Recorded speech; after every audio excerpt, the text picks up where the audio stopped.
பிஸ்மில்லா. இது தஞ்சாவூர் ரோடு. வடுவூர் தாண்டினதுலேருந்து ஆரம்பிக்கிற ஏரியா.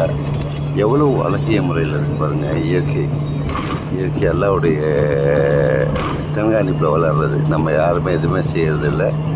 ஆண்டவன் படைச்ச இறைவனை மனுஷனுக்கு எப்படி ரெஸ்ட் கொடுக்குறானோ அப்படி இதுக்கு உயிரினங்களுக்கு மர இனங்களுக்கு எல்லாத்துக்கும் ரெஸ்ட் கொடுக்குறோம். அவன் தான் அவ்வளோ அழகு, இயற்கை அழகு. எந்த சைடு பார்த்தாலும் பசுமை.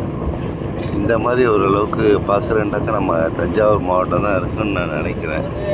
மற்ற எந்த மாவட்டத்தில் இருந்துச்சுன்னா நீங்கள் கமெண்ட் சொல்லுங்கள், அதை பார்ப்போம் இன்ஷா அல்லாஹ். நம்ம இந்த இதெல்லாம் கொடுத்து வச்சுருக்கோன்னு நினைக்கிறேன். ரொம்ப அருமையான வாழ்க்கை, நல்ல வாழ்க்கை. ஒவ்வொருத்தருக்கும் அவங்களுக்கு இருக்கக்கூடிய பூமியில் ஒரு மரங்கள், எலுமிச்சை மரம், மாமரம், ஏதாவது ஒரு மரங்களை விட்டு உண்டாக்குனாங்கன்னாக்கா அவங்க சந்ததிகள் பார்த்து இது ஆனந்தம் அடைவாங்க. வாழ்க்கைங்கிறது ஒரு ரவுண்டிங்கில் இருக்கிறது. எல்லாம் அப்படி தான் வச்சுருக்கான். ஒருத்தருக்கு அமைப்பில் அப்படி தான் வச்சுருக்கான். யாரும் எங்கேயும் நிலைத்தவர்கள் இல்லை. ஆனால் கொடுக்குற இறைவன் கொடுக்குறது நம்ம வாய்ப்பை பயன்படுத்த நமக்கு.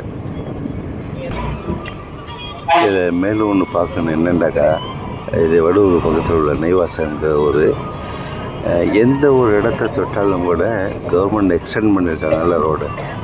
அதுலேருந்து கிட்டத்தட்ட ஒரு 20 மீட்டர் தாண்டி தான் பாக்கி கட்டிடங்கள்லாம் உண்டாக்கியிருக்காங்க. இந்த இடத்துலேருந்து காலி பண்ணியிருக்காங்கல்ல, அதே ஒரு பெரிய சாதனைன்னு தான் சொல்லணும். ஏன்னாக்கா ஒரு இது ஜனநாயக நாடு.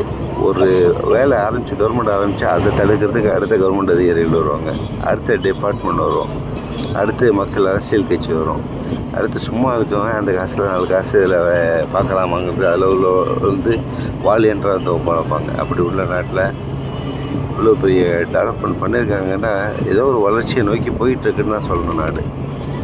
மற்ற எத்தனோ நாடு, உலகத்தில் 225 நாடு நம்மளுக்கு அறிவிக்கப்பட்ட நாடுன்னு நினைக்கிறேன். அதில் நம்ம நாடு அவ்வளோ கீழேலாம் சொல்ல முடியாது. சம்பாதிக்கிறதுக்கு கொஞ்சம் காம்ப்ளிகேட்டட் நல்ல நாடு. ஆண்டவன் நம்மளுக்கு இந்த நாட்டில் படைச்சானே ஒரு தேங்க்ஸ் சொல்லணும். நாட்டுக்கு அல்லாஹ்க்கு நன்றி சொல்லணும். எத்தனோ நாட்டில் சுதந்திரங்கிற காற்றையே சுவாசிக்க முடியாது. அடிமை வாழ்க்கை தான். அவங்க நல்லா சாப்பிடுவாங்க, கொள்ளுவாங்க, நல்லா வாழ்வாங்க, 10 கார் வச்சுருப்பாங்க. ஆனால் அடிமை வாழ்க்கை தான். அவங்க எந்த ஒரு உரிமையும் எங்கேயுமே கொண்டாட முடியாது. அந்த வகையில் பார்க்க போனால் நம்ம நாடு ராஜா வாழ்க்கைன்னு தான் சொல்லணும். ராஜ வாழ்க்கை நாடு. 145 கோடி மக்கள் இருந்தாலும் கூட அத்தனை மக்கள் சந்தோஷமாக தான் இருக்காங்க. என்ன குறைன்னு சொல்லுங்கள் நம்ம நாட்டில்?